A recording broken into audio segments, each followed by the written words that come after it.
Salam Bapak Ibu dan selamat bertemu kembali di YouTube saya, Pendeta Rudolf H. Pasaribu Channel. Dengan dan lewat channel ini, saya komit untuk senantiasa menyebarkan pengajaran firman Tuhan. Karena saya percaya berlandaskan Yesaya pasal 55 ayat 11, bahwa firman Tuhan yang saya dan Bapak Ibu, saudara-saudara semuanya juga ikut sebar lewat apapun, termasuk lewat video ini, tidak akan kembali dengan sia-sia, tetapi akan bekerja sendiri lewat kuasa dan berkat urapan Roh Kudus.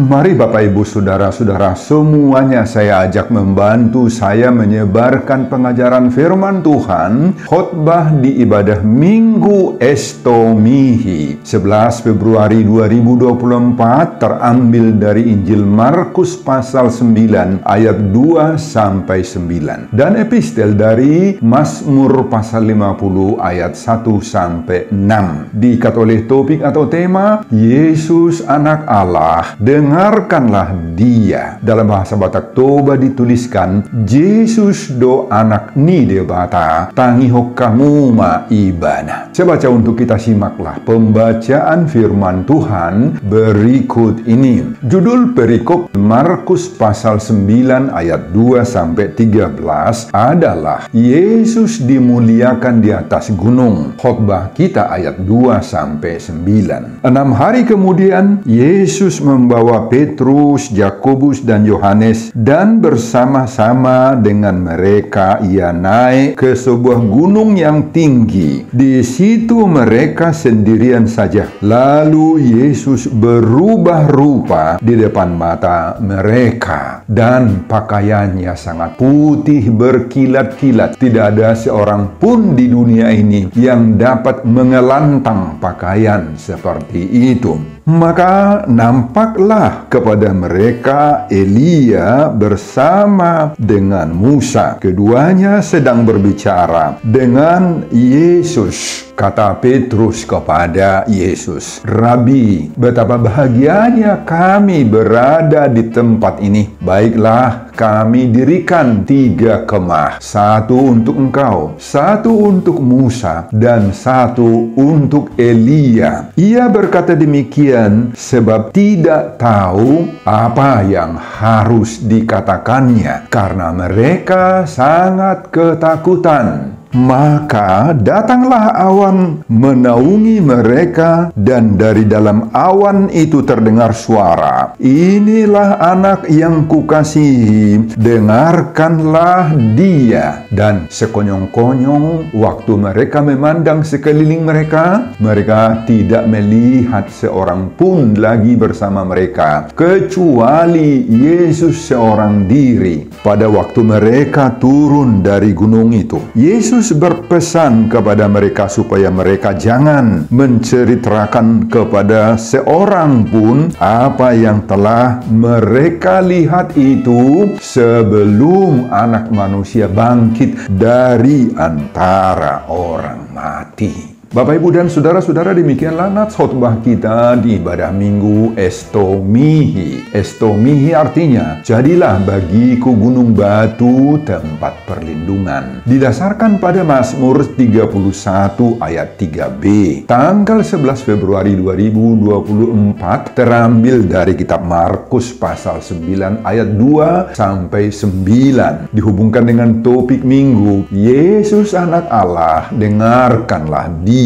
Yesus do anak ni debata, tangihoh kamu ma ibana. Saudara, sebelum kita memasuki perikop kita Markus pasal 9 ayat 2 sampai 9 ini, ada 3 peristiwa penting yang mendahului perikop kita ini. Pertama, pada pasal 8 ayat 27 sampai 30, setelah mereka sampai di Kaisarea Filipi, Yesus bertanya kepada murid-muridnya. Kata orang, "Siapakah aku ini?" Murid-murid itu menjawab, ada yang mengatakan Yohanes Pembaptis, ada juga yang mengatakan Elia, ada pula yang mengatakan seorang dari para nabi. Lalu Yesus berkata kepada murid-murid itu, "Tetapi apa katamu? siapakah aku ini? Simon Petrus langsung menjawab, engkau adalah Mesias, anak Allah yang hidup. Peristiwa kedua, pada pasal 8 ayat 31, Yesus secara terbuka mengungkapkan penderitaannya. Yesus akan ke Yerusalem, ditangkap, disiksa, dan mati terbunuh. Mendengar pernyataan Yesus ini, Petrus menarik Yesus dan menegur Yesus. Menegur Yesus, Bapak Ibu. Tetapi Yesus marah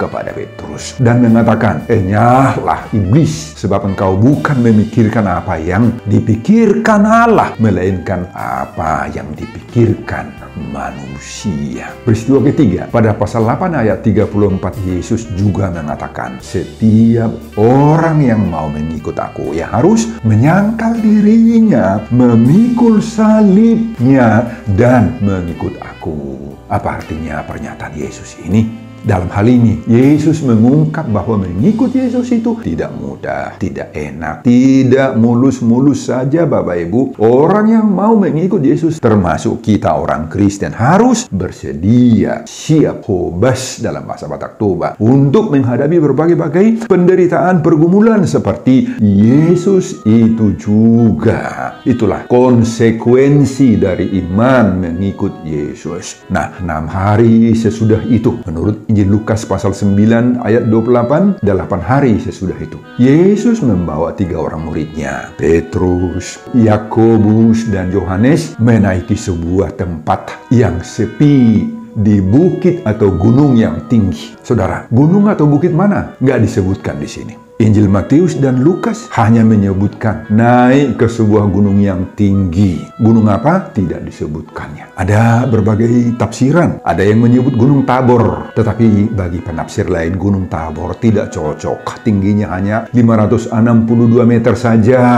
Jadi belum termasuk gunung yang tinggi. Di puncak Gunung Tabor tidak ada dataran yang bisa tempat duduk. Cuma belukar, raba popot saja. Ada yang menduga juga Gunung Hermon. Tetapi penafsir lain kurang sependapat karena Gunung Hermon itu terlalu tinggi. 3000 meter, Bapak Ibu. Sangat berbahaya kalau dinaiki manusia. Karena Gunung Hermon ini sangat tinggi, makanya bisa dipandang dari laut mati. Jadi kemungkinannya kecil, terlalu berbahaya. Jadi kemungkinan besar adalah gunung yang lain, yang tinggi tetapi bisa dinaiki manusia. Karena Palestina itu, khususnya Israel, dikelilingi oleh pegunungan tandus dan bahkan berbatu-batu. Saudara, muncul pertanyaan sekarang, apa yang dikerjakan Yesus bersama murid-muridnya itu menaiki gunung yang tinggi itu? Dan kenapa harus ke gunung? Tetapi tentu saja bukan mau piknik atau jalan-jalan atau sekedar menaiki gunung supaya ada pengalaman. Tidak. Saudara, kalau kita baca ayat paralel Injil Lukas pasal 9 ayat 28, di sana dicatat bahwa Yesus hendak berdoa. Itu alasannya. Di sana ditulis, Yesus membawa Petrus, Yohanes, dan Yakobus lalu naik ke atas gunung untuk berdoa. Dan di saat berdoa di gunung yang tinggi itu, pada ayat 2 disebutkan Yesus berubah rupa. Wajahnya bercahaya seperti matahari dan pakaiannya menjadi putih bersinar seperti terang. Dan dalam keadaan seperti itu, Bapak Ibu, nampak kepada mereka wajah Musa dan Elia sedang berbicara dengan Yesus. Saudara, apa yang terjadi dengan Yesus? Apa ada perubahan wujud? Oh tidak, tubuh Yesus tidak berubah. Tubuh Yesus tetap. Itu hanya penglihatan ketiga murid ini saja. Sinar kemuliaan sorga memenuhi diri Yesus dan sekitarnya dan juga menyinari wajah ketiga murid-murid itu. Dalam suasana seperti itu, Petrus berkata kepada Yesus, Rabi, betapa bahagianya kami berada di tempat ini. Baiklah kami dirikan 3 kemah, 1 untuk engkau, 1 untuk Musa, dan 1 untuk Elia. Tampak di sini siapa Petrus toh? Petrus hanya melihat peristiwa itu dari sisi dagingnya saja, kenikmatan hidup, kebahagiaan manusia sesaat saja. Dan tiba-tiba datanglah awan menaungi mereka, dan dari dalam awan itu pula terdengar suara. inilah anak yang kukasihi, dengarkanlah dia. Dan tiba-tiba setelah suara itu terdengar, keduanya, Musa maupun Elia, tidak nampak lagi. Kemudian mereka turun dari gunung dan Yesus berpesan. Apa pesan Yesus? Agar ketiga murid-murid yang bersama Yesus itu jangan menceritakan kepada seorang pun apa yang telah mereka lihat itu, sebelum anak manusia bangkit dari antara orang mati. Bapak, Ibu, dan saudara-saudara, itulah isi khotbah kita di pada Minggu Estomihi 11 Februari 2024 dari Markus pasal 9 ayat 2 sampai 9, dihubungkan dengan topik Yesus anak Allah, dengarkanlah dia. Yesus do anak ni debata tangi hokamu ma ibana. Apa pengajaran Tuhan bagi kita lewat khotbah ini? Pengajaran pertama, mari bersungguh-sungguh, serius, marsitutu dalam bahasa Batak Toba, untuk berdoa, beribadah, menyampaikan isi hati dan permohonan kita kepada Tuhan. Bapak, Ibu, dan saudara-saudara, kita lihat di sini. Sedemikian pentingnya bagi Yesus berdoa, sehingga mengambil tempat di puncak gunung yang tinggi. Bukan tidak bisa Yesus berdoa di rumah toh, di kamarnya, di bait Allah, di kota Yerusalem yang agung itu. Tetapi justru Yesus harus naik ke gunung yang tinggi, yang penuh risiko, banyak tantangan dan ancaman keselamatan di sana. Hanya untuk bertemu lewat fasilitas doa dengan Allah Bapaknya. Untuk menyampaikan isi hatinya, pergumulan hidup yang sedang dan akan ditempuhnya. Dan untuk bertanya kepada Tuhan, kepada Bapaknya, apa kehendak-Mu yang akan saya lakukan, Tuhan? Nah, Bapak, Ibu, dan saudara-saudara, pengalaman Yesus ini sangat-sangat memotivasi, mendorong kita agar kita juga sungguh-sungguh mau menggunakan waktu, kesempatan untuk berdoa, untuk bertemu dengan Bapa Surgawi kita secara pribadi. Di mana tempat kita untuk berdoa? Yesus tidak meminta kita berdoa menaiki Gunung Hermon, Bapak Ibu, Gunung Tabor di timur tengah sana. Apalagi menaiki Gunung Simanuk-Manuk, si atas Barita, duduk pucuk buhit di kampung halaman. Oh, tidak. Apa yang dilakukan oleh Yesus itu, yakni menaiki gunung yang tinggi, adalah gambaran kesungguhan hati, gambaran pentingnya doa itu. Ketika kita hendak bertemu dengan Tuhan, ada banyak tantangan, hambatan, ada banyak ancaman, banyak hal yang bisa menghalang-halangi kita, merintangi dan mengganjal kita untuk bertemu dengan Tuhan lewat doa. Dalam bahasa Batak Toba, gudang na mangalalap lalapi hita. Semua itu harus kita lawan, harus lawan, Bapak Ibu. Di saat-saat seperti itu kita harus punya usaha yang maksimal. Kita harus mau mengeluarkan tenaga, keringat, harus menaiki tanda kutip gunung-gunung kehidupan. Apa itu gunung-gunung kehidupan kita? Ada gelap, ada dingin, ada salju, ada angin kencang, ada hambatan, ada tantangan. Itulah gunung-gunung yang sedang kita hadapi dalam bertemu dengan Tuhan. Saudara, khotbah kita saat ini menyadarkan kita bahwa pertemuan dengan Tuhan itu tidak cukup hanya rajin minggu saja, rajin mengikuti pertanyaan rumah tangga, week, dan sebagainya. Meskipun semua itu menjadi sarana yang baik kita bisa bertemu dengan Tuhan. Mari kita tunjukkan keseriusan doa kita, hubungan persekutuan yang pribadi dengan Tuhan itu, terutama di saat kita menghadapi pengalaman-pengalaman pahit.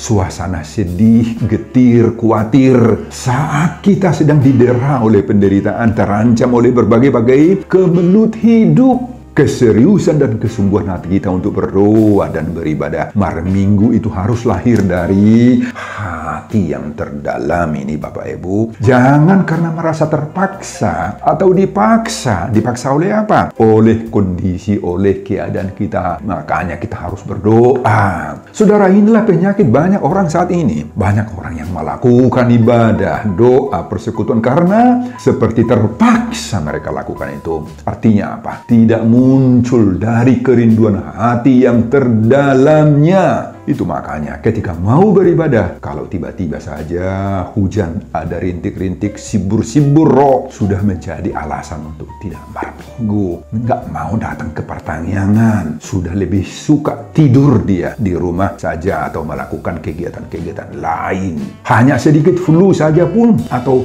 banggoron, kurang enak badan itu dalam bahasa Batak, ngaliang mohop saja pun, sudah ada orang yang membuat itu menjadi alasan kuat untuk tidak ke gereja malam minggu, untuk tidak pergi pertanian. Abang Goron ubah katanya, kurang sehat ubah kata. Saudara, jika demikian, di mana kesungguhan hati mereka untuk beribadah itu? Apalagi untuk bertemu dengan Tuhan.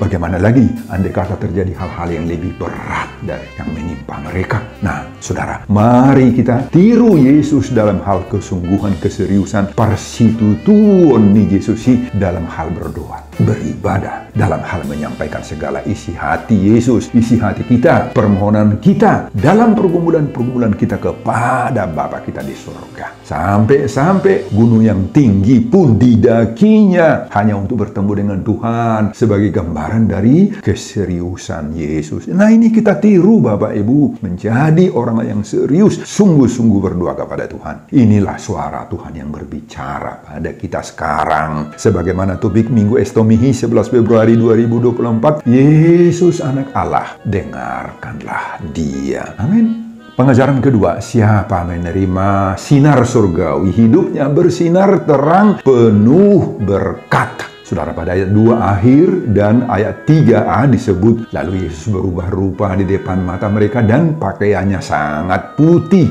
berkilat-kilat.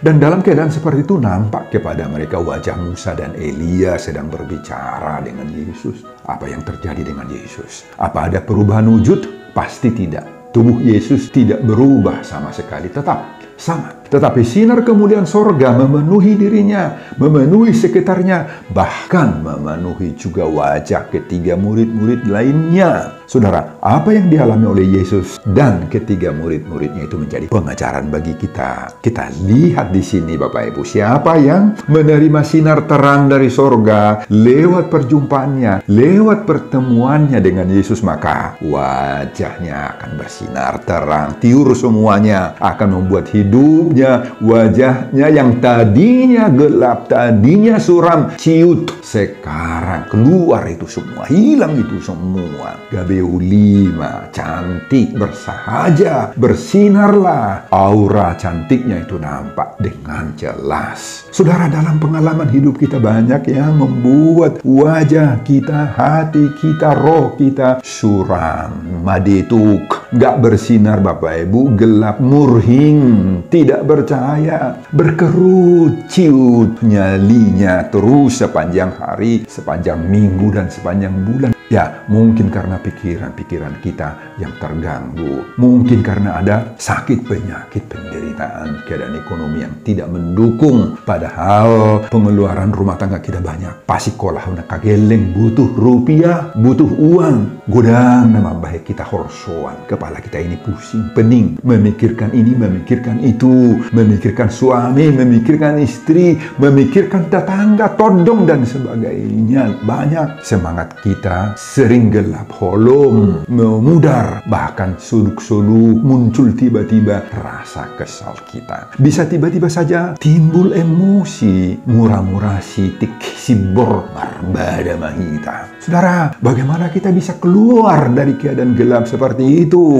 Khotbah ini sekarang mengajar kita, mari arahkan dirimu, hidupmu, wajahmu, perhadapkan dirimu kepada sinar terang surgawi itu. Tataplah sinar kemuliaan surga itu lewat wajah Kristus, lewat firman Allah, lewat pertemuan dengan Tuhan, lewat ibadah, dan lewat doa-doa kita kepada Tuhan. Wajah Tuhan itu, firman Tuhan Tuhan itu, sinar kemuliaan sorga itu berfungsi seperti sinar laser. Karena firman itu berkuasa mengusir kegelapan yang menyelimuti seantero kehidupan fisik, kerohanianmu dan hatimu. Nah, firman itu sinar laser yang dari sorga itu sanggup membersihkan, mengeluarkan kuman-kuman penyakit yang selama ini merusak di dalam diri kita. Nah, inilah suara Tuhan yang berbicara pada kita sekarang. Sebagaimana topik minggu Estomihi, Yesus anak Allah, dengarkanlah dia. Amin Bapak Ibu. Pengajaran ketiga, jangan salah mengenal Yesus. Saudara, Petrus mengusulkan agar mendirikan kemah, tempat tinggal sementara untuk kenikmatan hidup bagi mereka. Nah, itu berarti bahwa Petrus hanya melihat peristiwa itu dari sisi daging, kenikmatan hidup, kebahagiaan sesaat saja. Bukan melihat itu sebagai kemahakudusan Tuhan saat itu. Ini menunjukkan bahwa hingga saat itu Petrus belum kenal benar Yesus, meski sudah 3 tahun bersama Yesus. Saudara, bagaimana kita? Bagaimana Bapak dan saudara-saudara hingga saat ini? Mari kita aktualisasikan pengalaman Petrus itu dengan hidup kita sendiri sekarang. Jangan-jangan banyak di antara kita yang masih seperti Petrus. Udah lama Kristen, masuk punggungan gereja, masuk anggota KOR, anggota seksi, anggota dewan. Bahkan ada yang sudah menerima tahbisan tertentu. Tetapi pengenalannya kepada Yesus sangat-sangat terbatas. Bahkan boleh disebut kabur, samar-samar, nggak jelas. Banyak di antara kita salah mengerti apa arti mengikut Kristus, mengikut Yesus itu. Menjadi Kristen itu baginya kalau sudah jadi Kristen semua beres. Gak ada lagi masalah dalam hidupnya. Akan terberkati selamanya, baik jasmani dan rohani. Hartanya akan cukup bertambah-tambah terus. Dan pasti sukacitanya pun akan terjadi selamanya. Saudara, kalau demikian pengenalan dan pemahaman kita tentang mengikut Yesus, menjadi Kristen, maka jelas sekali kita sudah sama seperti Petrus dalam khotbah ini. Akibatnya kita bisa kecewa, terhirin maita, dan akan muncullah prasangka-prasangka buruk dalam hati kita, pikiran-pikiran kita negatif, dan kita akan berpotensi menjadi orang yang hanya mencari-cari kesenangan lahiriah saja, namar Tuhanon, hanya mencari hiburan rohani saja, pergi ke gereja, bukan untuk mau bertemu dengan Yesus, dengan Tuhan. Oh, parah banget itu. Dan jika hal-hal seperti itu tidak ditemukan, yaitu kesenangan-kesenangan pribadi tadi, maka disitulah kita sering terpancing menjadi kecewa, merasa tidak puas namar mingguan, tak tahu namar mingguan, bersumut-sumut, marungut-ungut, bagaimana. Bahkan sikap kita di saat beribadah pun gak sungguh-sungguh lagi, sering ngantuk-ngantuk. Jika ditagih sumbangan dari kita, kita akan pelit, tidak mau peduli dengan kegiatan-kegiatan rohani dan sebagainya. Kita merasa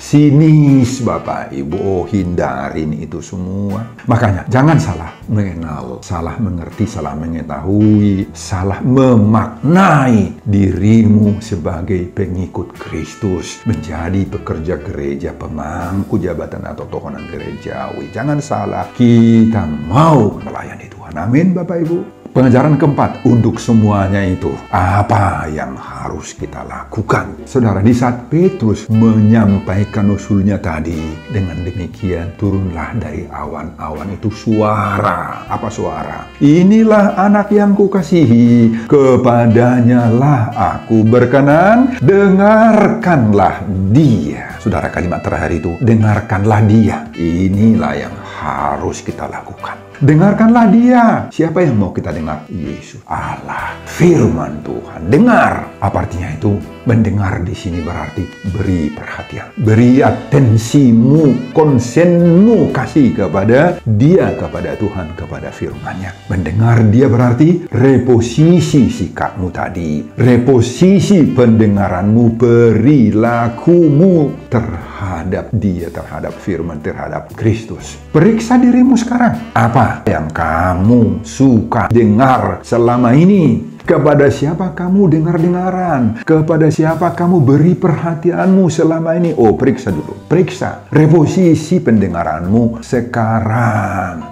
Saudara, jangan-jangan perhatianmu selama ini dipenuhi keinginan-keinginan daging saja. Suka mendengar suara-suara duniawi, suka suara uang, suara pekerjaan, suara gadget, sosmed, mencari harta dan sebagainya. Jangan-jangan suara itulah yang memenuhi hidup kita. Jangan-jangan lubang telinga jasmania dan rohania kita juga begitu peka, tajam sekali, tinggilhian kepada suara-suara roh orang mati, suara nenek moyang, opo persadaan, suara ni sumangok di dopung.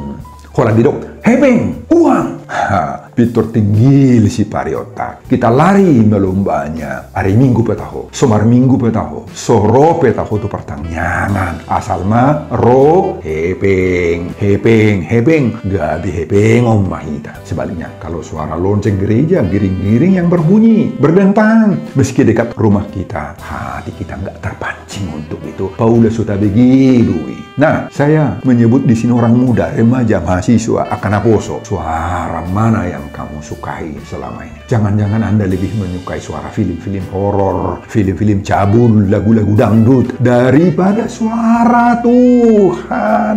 Apakah Anda suka mendengar suara Tuhan lewat khotbah, lewat firman, lewat konten-konten YouTube dan sebagainya? Atau Anda peleoskan itu semuanya? Saudara, sekarang saatnya mereposisi diri kita agar semakin memberi ruang telinga kita kepada suara Tuhan, kepada firman Tuhan, kepada khotbah pengajaran Tuhan. Video-video berisi konten pendorong semangat rohani atau pertumbuhan rohani kita. Nah, beri pendengaranmu kepada itu. Jika kita siap mendengar suara Tuhan, sebagaimana topik Minggu 11 Februari 2024. Yesus anak Allah, dengarkanlah dia. Yesus do anak di debata tangiho kamu maibana. Maka Tuhan bagi kita menjadi estomihi. Apa estomihi? Menjadi gunung batu, tempat perlindungan, kubu pertahanan bagi kita. Berdasarkan Mazmur 31 ayat 3b. Hanya Tuhanlah satu-satunya benteng perlindungan kita, gunung batu kita, tempat berteduh dalam berbagai-bagai kondisi hidup kita. Amin, Bapak, Ibu, dan saudara-saudara. Sebelum saya mengakhiri khotbah ini, kembali saya mengajak Bapak, Ibu, dan saudara-saudara untuk membantu saya menyebarkan firman Tuhan khotbah di ibadah Minggu Estomihi 11 Februari 2024, Markus pasal 9 ayat 2-9 ini, agar kita menerapkan seruan topik minggu ini. Yesus anak Allah, dengarkanlah dia. Yesus do anak ni debata, tangiho kamu maibana, termotivasi lewat khotbah ini. Simak juga video-video khotbah saya yang lain agar Bapak, Ibu, dan saudara-saudara memiliki sentuhan dan pemahaman rohani yang semakin diperkaya. Buka di YouTube saya, Pendeta Rudolf H. Pasaribu Channel. Selamat mengikuti ibadah Minggu Estomihi 11 Februari 2024. Tuhan Yesus memberkati kita. Salam Horas. Amin. Terima kasih Tuhan untuk firman yang Engkau berikan kepada kami pada saat ini. Sungguh-sungguh menguatkan kami pentingnya doa. Banyak tantangan yang bisa membuat kami dalam hidup ini lemah dalam hal berdoa, dalam hal beribadah, dalam hal mengikut Tuhan. Tetapi khotbah ini memberikan kekuatan kepada kami. Berkati hamba-Mu dalam mempersiapkan khotbah-khotbah berikutnya, dan semuanya saya peruntukkan bagi kemuliaan kebesaran nama Tuhan. Amin.